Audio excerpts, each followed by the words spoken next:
오늘도 하나님의 말씀을 기록해 봅니다. 안녕하세요. 성경 일기장입니다. 복잡한 하루를 지나 여기까지 오셨습니다. 지금 이 시간만큼은 서두르지 않아도 괜찮습니다. 차 한 잔을 앞에 두고 조용히 숨을 고르듯 말씀 앞에 잠시 함께 앉아보면 좋겠습니다.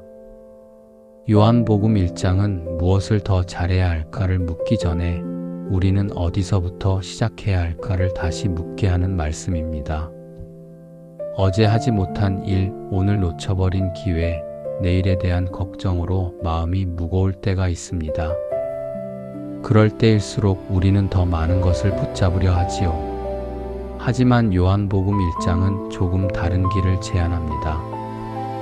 오늘은 판단하거나 결론을 서두르지 않고 그저 말씀의 결에 몸을 맡기듯 함께 걸어가 보려 합니다. 무언가를 증명하려 하지 않고 단지 들으려 합니다. 말씀이 우리에게 먼저 다가오도록 조용히 문을 열어두려 합니다. 지금부터 함께 펼쳐볼 요한복음 1장은 2000년 전에 쓰였지만 오늘 우리의 이야기이기도 합니다. 챕터 1. 태초의 말. 요한복음은 다른 복음서와 조금 다르게 시작합니다. 마태복음은 족보로, 마가복음은 광야의 외침으로, 누가복음은 천사의 소식으로 시작하지요. 하지만 요한복음은 마구간도, 족보도, 기적도 없이 조용하지만 깊은 한 문장으로 문을 엽니다. 태초에 말씀이 계셨다. 이 말씀은 하나님과 함께 계셨고 이 말씀은 곧 하나님이셨다. 그가 태초에 하나님과 함께 계셨고 만물이 그로 말미암아 지은 바 되었으니 지은 것이 하나도 그가 없이는 된 것이 없다. 이 문장은 마치 오래된 우물을 들여다보는 것처럼 천천히 우리를 깊은 곳으로 이끕니다. 요한이 말하는 말씀은 단순한 글이나 소리가 아닙니다. 세상을 시작하게 한 뜻, 존재를 가능하게 한 의지, 그리고 지금도 우리를 붙들고 있는 하나님의 마음입니다. 예수님은 어느 날 갑자기 등장한 분이 아니라 처음부터 계셨던 분이라는 고백입니다. 가만히 상상해 봅니다. 혼란스럽던 창조 이전의 어둠 속에서 말씀이 울려 퍼지고 그 말씀 하나로 질서와 생명이 생겨나는 장면을요. 며칠 전 한 분을 만났습니다. 김영자 할머니셨는데 올해 72세이십니다. 그분은 조용히 말씀하셨습니다.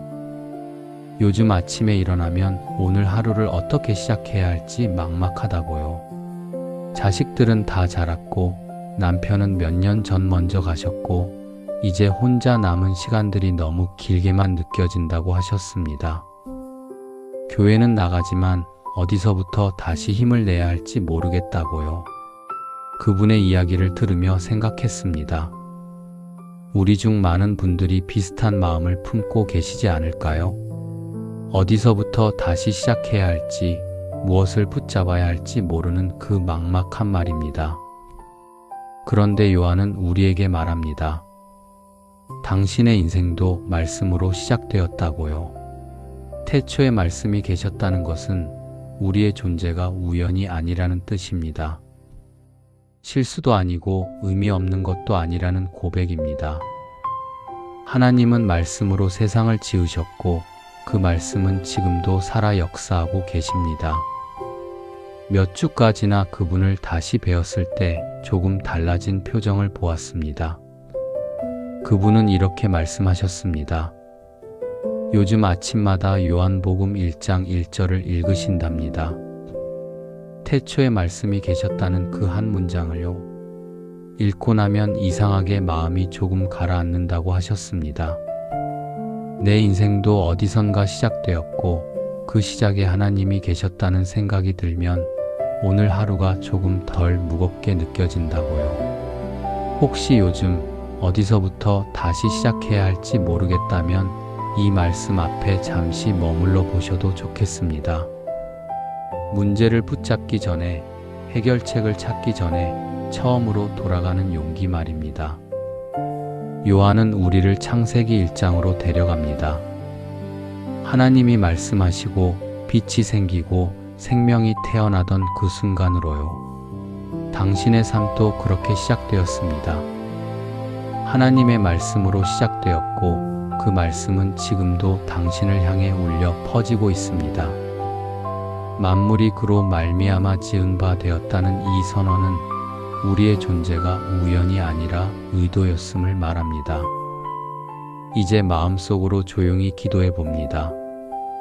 주님, 제 삶의 시작을 다시 말씀 위에 놓고 싶습니다. 제가 너무 멀리 와버린 것 같을 때에도 주님은 처음부터 여기 계셨음을 믿습니다. 흔들린 시작을 다시 붙들어 주시고 말씀 위에 제 발을 놓아 주소서. 요한복음 1장은 이렇게 시작합니다. 설명이 아니라 선언으로, 논증이 아니라 고백으로 말입니다. 그리고 그 고백은 우리에게도 똑같이 적용됩니다. 당신의 존재는 태초의 말씀에서 시작되었고 그 말씀은 오늘도 당신을 향해 말하고 계십니다. 챕터 2 빛의 정체. 요한은 계속해서 말합니다. 그 안에 생명이 있었으니 이 생명은 사람들의 빛이라. 빛이 어둠에 빛이 돼 어둠이 깨닫지 못하더라. 빛은 설명보다 먼저 체험되는 것이지요. 어둠이 얼마나 깊은지는 빛이 들어와 봐야 알게 됩니다. 우리는 종종 어둠 속에 익숙해집니다. 너무 오래 어둠 속에 있다 보면 이것이 정상인 줄 알고 살아가게 됩니다. 그러다 어느 날 작은 빛 하나가 들어오면 그제야 깨닫습니다. 내가 얼마나 어두운 곳에 있었는지를요. 우리 삶에도 각자의 어둠이 있습니다. 말 못할 외로움, 반복되는 불안, 사라지지 않는 후회 같은 것들 말입니다. 어떤 분은 밤에 잠을 이루지 못합니다. 낮에는 괜찮은 척할 수 있지만 밤이 되면 어김없이 찾아오는 불안과 걱정들이 있습니다. 또 어떤 분은 사람들 사이에서도 깊은 외로움을 느낍니다. 말을 나누고 웃고 생활을 하지만 마음 깊은 곳의 공허함은 채워지지 않습니다. 이영수 할아버지를 만난 적이 있습니다. 올해 76세이신 분인데 평생 성실하게 사셨습니다. 회사도 열심히 다니셨고 가정도 잘 꾸리셨고 자식들도 잘 키우셨습니다. 그런데 은퇴하고 나니 갑자기 모든 것이 의미 없게 느껴지기 시작했답니다. 그분은 이렇게 말씀하셨습니다.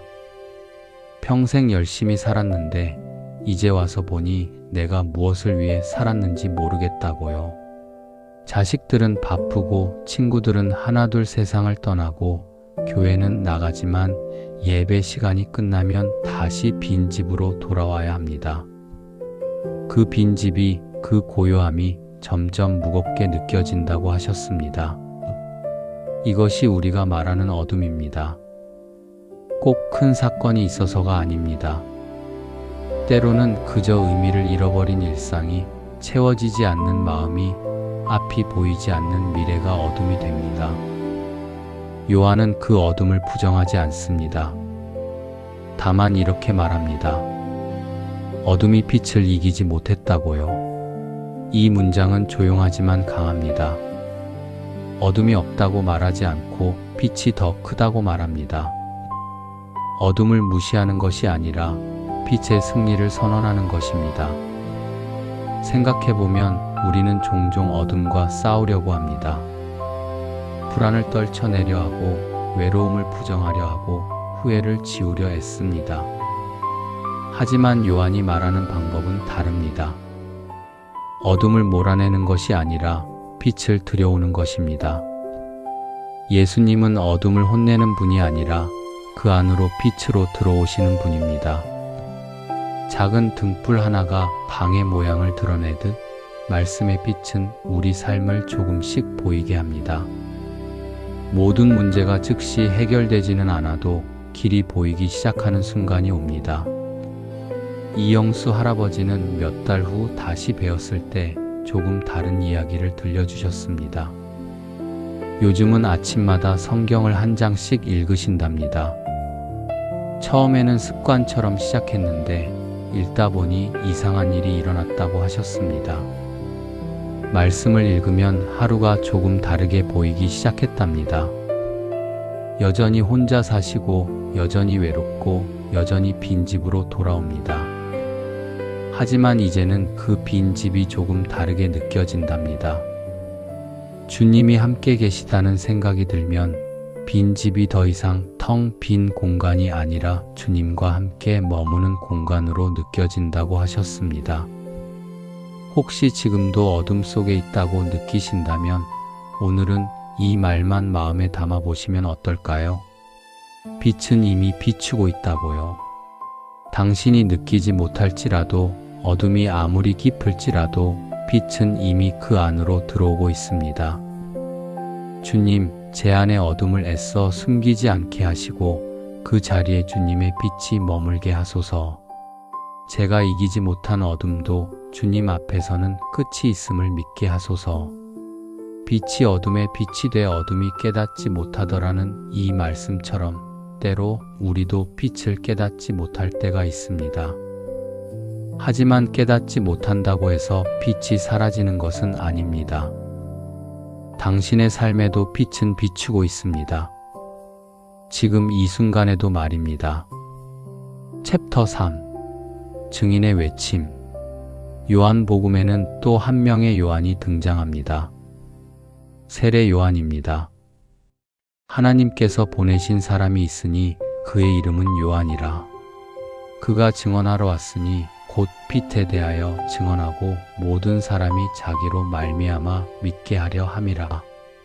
그는 이 빛이 아니요 이 빛에 대하여 증언하러 온 자라. 사람들은 그에게 묻습니다. 당신이 그리스도입니까? 당신이 엘리야입니까? 당신이 그 선지자입니까? 그는 매번 분명하게 대답합니다. 아니라고요.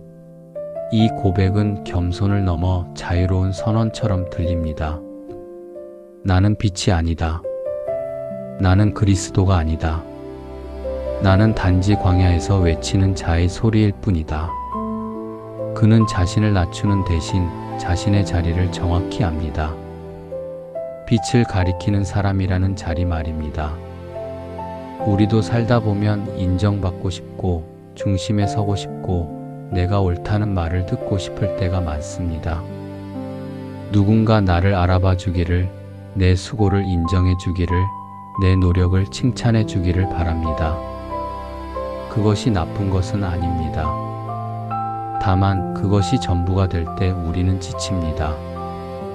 박순자 권사님을 만난 적이 있습니다. 올해 68세이신 분인데 평생 교회에서 열심히 봉사하셨습니다. 주일학교 교사도 하시고 구역장도 하시고 찬양대에서도 섬기셨습니다. 그런데 몇 년 전부터 몸이 안 좋아지기 시작하면서 이전처럼 봉사를 할 수 없게 되셨답니다. 그분은 이렇게 말씀하셨습니다. 봉사를 못하게 되니까 갑자기 교회에서 내 자리가 없어진 것 같더랍니다. 누군가 나를 찾지도 않고 필요로 하지도 않는 것 같았답니다. 그동안 내가 무엇을 위해 그렇게 열심히 섬겼는지 혼란스러워지기 시작했다고 하셨습니다. 많은 분들이 비슷한 경험을 하십니다. 인정받고 싶은 마음, 필요한 사람이 되고 싶은 마음은 자연스러운 것입니다. 하지만 세례 요한은 다른 길을 보여줍니다. 나는 소리일 뿐이고 주님이 길이라고요. 나는 증인일 뿐이고 주님이 빛이라고요. 이 장면은 우리를 편안하게 합니다. 모든 것을 잘하지 않아도 되고 항상 비칠 필요도 없다는 위로 말입니다. 누군가에게 방향을 가리켜 줄 수 있다면 그것으로도 충분한 삶입니다. 주인공이 되지 않아도 괜찮습니다. 증인으로 서는 것만으로도 의미 있는 삶입니다. 세례 요한은 자신의 한계를 인정합니다. 나는 빛이 아니라고요. 하지만 그것이 자신을 비하하는 것은 아닙니다. 오히려 자신의 역할을 정확히 아는 자유로움입니다. 그는 사람들의 시선에서 자유로웠습니다. 그리스도로 불리지 않아도 엘리야로 인정받지 않아도 그저 자신의 자리에서 빛을 가리키는 것으로 만족했습니다. 박순자 권사님은 이후 조금씩 마음이 변화되었다고 하셨습니다. 봉사를 많이 하지 못해도 이제는 만나는 분들에게 주님 이야기를 조금씩 나누신답니다. 버스에서 만난 할머니에게, 병원에서 만난 환자분에게, 동네 슈퍼 아주머니에게요. 거창한 것은 아니지만 그저 주님이 함께 하신다는 이야기, 말씀이 위로가 된다는 이야기를 나누신답니다. 그분은 이렇게 말씀하셨습니다. 이제는 내가 중심에 서려고 애쓰지 않아도 된다는 것이 편하다고요. 그저 만나는 분들에게 주님을 가리키는 것만으로도 내 삶이 의미 있게 느껴진다고 하셨습니다. 당신도 혹시 인정받지 못해 힘드신가요? 당신의 수고를 아무도 알아주지 않는 것 같으신가요? 세례 요한은 우리에게 말합니다. 주인공이 되려 애쓰지 않아도 된다고요. 그저 빛을 가리키는 사람으로 서는 것만으로도 당신의 삶은 충분히 의미 있다고요. 주님, 제가 주인공이 되려 애쓸 때 마음이 더 지치고 무거워졌음을 고백합니다. 오늘은 주님을 가리키는 사람으로 조용히 서 있게 하소서. 인정받으려 하지 않고 증인으로 서는 삶을 살게 하소서.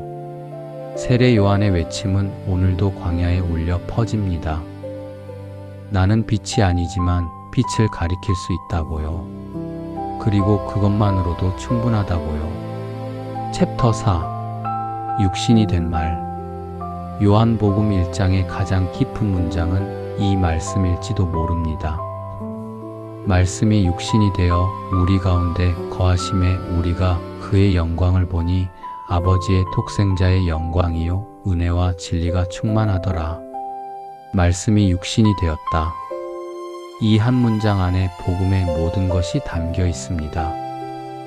하나님은 멀리서 지켜보는 분이 아니라 우리 삶의 한가운데로 들어오신 분입니다. 배고픔을 아시고 피곤을 아시고 눈물의 무게를 아시는 분입니다.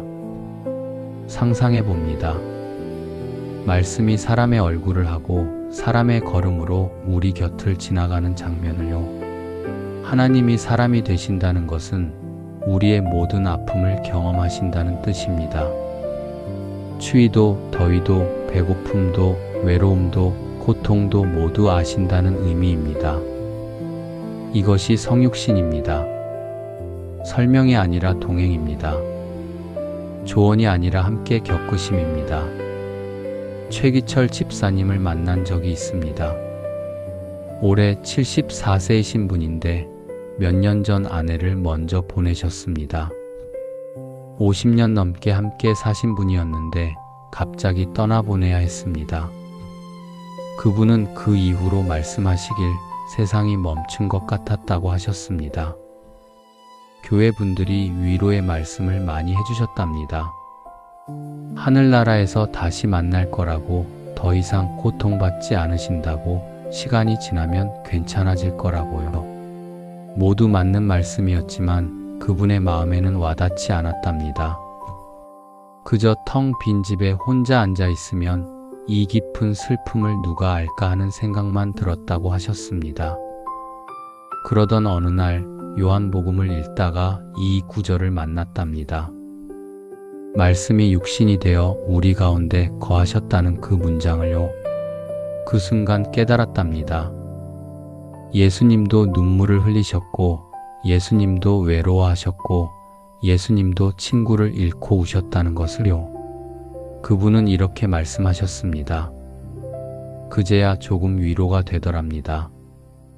주님이 나와 똑같은 아픔을 경험하셨다는 것, 내 슬픔을 이해하신다는 것이요. 설명을 들어서가 아니라 주님도 같은 길을 걸으셨다는 것을 알게 되어서요. 말씀이 육신이 되었다는 것은 하나님이 우리의 언어로 말씀하신다는 뜻입니다. 우리의 아픔으로, 우리의 눈물로, 우리의 걸음으로 말씀하신다는 의미입니다. 그래서 요한은 말합니다. 그분 안에는 은혜와 진리가 충만하다고. 은혜는 우리가 받을 자격이 없는데도 주시는 것입니다. 진리는 변하지 않는 하나님의 마음입니다. 그리고 그 둘이 함께 있을 때 우리는 정죄받지 않으면서도 변화될 수 있습니다. 정죄보다 은혜가 먼저이고 기준보다 손 내밈이 먼저입니다. 정명자 권사님은 올해 70세이신데 평생 완벽주의자로 사셨답니다. 모든 것을 완벽하게 해야 직성이 풀리고 실수하면 스스로를 용서하지 못하셨답니다. 신앙생활도 마찬가지였답니다. 기도를 더 해야 하고 말씀을 더 읽어야 하고 봉사를 더 해야 한다는 생각에 항상 마음이 무거웠답니다. 그분은 이렇게 말씀하셨습니다. 요한복음 1장을 읽으면서 깨달았답니다. 예수님이 먼저 우리에게 오셨다는 것을요. 내가 잘해서가 아니라 주님이 먼저 사랑하셔서 오셨다는 것을요. 말씀이 육신이 되어 우리 가운데 거하셨다는 것은 내가 준비되었을 때가 아니라 주님이 원하셨을 때 오셨다는 뜻이더랍니다. 그 이후로 조금씩 마음이 편해지기 시작했답니다. 완벽하지 않아도 괜찮다는 것, 주님은 이미 나와 함께 계신다는 것을 알게 되면서요. 지금 이 순간 아무도 내 상황을 모른다고 느껴지신다면 이 말씀을 가만히 안아보셔도 좋겠습니다. 주님은 이미 그 자리로 들어오셨습니다. 당신의 아픔을 아시고 당신의 외로움을 이해하시고 당신의 눈물을 보고 계십니다. 주님, 제 고통을 설명하려 애쓰지 않아도 이미 알고 계심을 믿습니다. 제 삶 한복판에 머물러 주시고 혼자가 아님을 느끼게 하소서. 말씀이 육신이 되셨듯이 주님의 사랑이 내 삶의 구체적인 현실이 되게 하소서. 말씀이 육신이 되었다는 것은 하나님의 사랑이 추상적인 개념이 아니라 구체적인 현실이 되었다는 뜻입니다. 그리고 그 현실은 지금도 우리 가운데 머물고 계십니다. 챕터 5 새로운 탄생. 요한은 마지막으로 이렇게 말합니다. 영접하는 자 곧 그 이름을 믿는 자들에게는 하나님의 자녀가 되는 권세를 주셨으니 이는 혈통으로나 육정으로나 사람의 뜻으로 나지 아니하고 오직 하나님께로부터 난 자들이니라. 예수님을 믿는 자에게 하나님의 자녀가 되는 권세를 주셨다고 합니다. 이것은 성취가 아니라 선물입니다. 우리가 노력해서 얻는 것이 아니라 하나님이 주시는 것입니다. 혈통으로도 육정으로도 사람의 뜻으로도 아닌 오직 하나님께로부터 난 자들이라고 합니다. 우리는 종종 나는 원래 이런 사람이라는 말로 스스로를 가둡니다. 나는 원래 소심한 사람이야. 나는 원래 쉽게 화를 내. 나는 원래 믿음이 약해.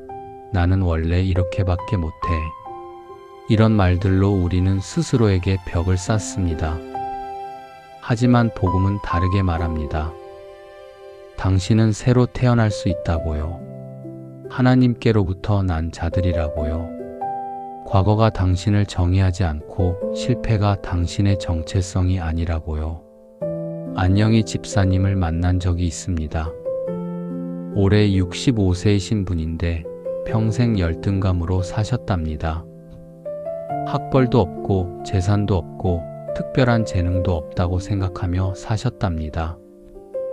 교회에서도 항상 뒤편에 앉으셨고 누군가와 대화할 때도 눈을 잘 마주치지 못하셨답니다.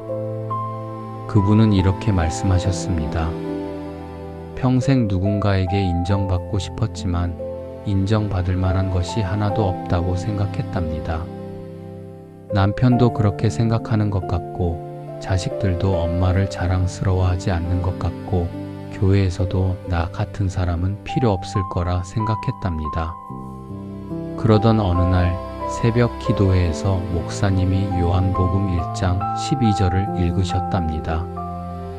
하나님의 자녀가 되는 권세를 주셨다는 그 말씀을요. 그 순간 뭔가 마음에 와닿았답니다. 혈통으로나 육정으로나 사람의 뜻으로 나지 않았다는 그 부분이요. 내가 어떤 집안에서 태어났든 내가 무엇을 가졌든 사람들이 나를 어떻게 평가하든 그것이 내 정체성을 결정하지 않는다는 것으로, 오직 하나님께로부터 났다는 것, 하나님의 자녀라는 것, 그것이 내 진짜 정체성이라는 것을요. 그분은 그 이후로 조금씩 변화되기 시작했답니다. 여전히 학벌도 없고 재산도 없고 특별한 재능도 없지만 이제는 고개를 들고 다니신답니다. 하나님의 자녀로 산다는 것이 무엇인지 조금씩 알아가고 계시답니다. 제자들도 처음부터 완벽하지 않았습니다. 그들은 단지 와서 보라는 초대를 받고 한 걸음 내디뎠을 뿐입니다. 요한복음 1장 끝부분에 나다나엘이 등장합니다. 예수님이 그를 보시고 말씀하십니다. 보라, 이는 참으로 이스라엘 사람이라 그 속에 간사한 것이 없도다. 나다나엘은 놀라서 묻습니다. 어떻게 나를 아십니까? 예수님은 대답하십니다. 빌립이 너를 부르기 전에 내가 무화과 나무 아래에 있을 때 보았노라. 나다나엘은 그 순간 고백합니다. 랍비여, 당신은 하나님의 아들이시요 당신은 이스라엘의 임금이로소이다. 이 짧은 대화 안에 새로운 탄생의 비밀이 담겨 있습니다. 예수님은 우리를 이미 아십니다. 우리가 무화과 나무 아래에 있을 때, 아무도 보지 못하는 곳에서 혼자 기도할 때, 깊은 밤 눈물 흘릴 때 이미 보고 계십니다. 그리고 그분은 우리를 부르십니다. 와서 보라고, 나를 따르라고, 새로운 삶을 시작하라고요. 믿음은 그렇게 조용히 시작됩니다. 거창한 결단이 아니라 작은 발걸음으로 시작됩니다. 오늘 이 자리에 계신 여러분도 이미 그 길 위에 서 계십니다. 하나님의 자녀로 살아간다는 것은 갑자기 강해지는 것이 아니라 다르게 불리는 삶을 사는 것입니다. 더 이상 실패자가 아니라 하나님의 자녀로, 더 이상 버려진 자가 아니라 선택받은 자로, 더 이상 의미 없는 존재가 아니라 사랑받는 존재로 살아가는 것입니다. 당신은 어떤 정체성으로 살고 계십니까? 과거가 말하는 정체성입니까? 아니면 하나님이 주신 새로운 정체성입니까? 요한은 우리에게 말합니다. 당신은 새로 태어날 수 있다고, 하나님의 자녀가 될 수 있다고, 그것은 선물이라고요. 주님, 제가 주님의 자녀임을 머리로가 아니라 마음으로 믿게 하소서. 오늘의 작은 선택 하나라도 그 신분에 어울리게 살게 하소서. 혈통으로나 육정으로나 사람의 뜻으로가 아니라 오직 주님으로부터 난 자임을 고백하게 하소서. 하나님의 자녀가 되는 권세는 이미 주어졌습니다. 이제 필요한 것은 그 권세를 받아들이는 것, 그 정체성으로 살아가는 것입니다. 오늘도 그리고 내일도 말입니다. 요한복음 1장은 우리에게 무엇을 더 하라고 말하지 않습니다. 그저 이렇게 속삭입니다. 말씀이 이미 당신에게 왔다고요. 태초에 계셨던 그 말씀이, 빛으로 오신 그 말씀이 육신이 되어 우리 가운데 거하신 그 말씀이 지금도 당신 곁에 계십니다. 혈통으로나 육정으로나 사람의 뜻으로가 아니라 오직 하나님으로부터 난 자녀로 우리를 불러주십니다. 오늘 이 시간이 문제를 해결하는 시간이 아니라 위로받는 시간이 되었기를 바랍니다. 그리고 언젠가 다시 마음이 지칠 때 이 말씀으로 조용히 돌아올 수 있기를 바랍니다. 김영자 할머니도, 이영수 할아버지도, 박순자 권사님도, 최기철 집사님도, 정명자 권사님도, 안영희 집사님도 모두 요한복음 1장을 통해 조금씩 위로받고 회복되어 가고 계십니다. 완벽해져서가 아닙니다. 말씀이 함께 하심을 조금씩 깨달아 가면서입니다. 당신도 혼자가 아닙니다. 지금 이 순간도 말씀은 우리 가운데 거하고 계십니다. 오늘도 그리고 내일도 함께 걸어가 주시는 분과 함께 말입니다. 어둠이 아무리 깊어도 빛이 이겼고, 외로움이 아무리 커도 말씀이 육신이 되어 함께 하시고 과거가 아무리 무거워도 새로운 탄생이 가능합니다. 이것이 요한복음 1장이 우리에게 전하는 복음입니다. 차 한 잔을 마시며 시작했던 이 시간, 이제 마무리할 시간입니다. 하지만 말씀은 여기서 끝나지 않습니다. 오늘 밤 잠자리에 들 때도, 내일 아침 눈을 뜰 때도, 다시 일상으로 돌아갈 때도 이 말씀은 당신과 함께 합니다. 태초에 말씀이 계셨고 그 말씀이 오늘도 당신에게 말하고 계십니다. 당신은 사랑받는 존재라고, 하나님의 자녀라고, 혼자가 아니라고요. 오늘도 하나님의 말씀을 기록해 봅니다.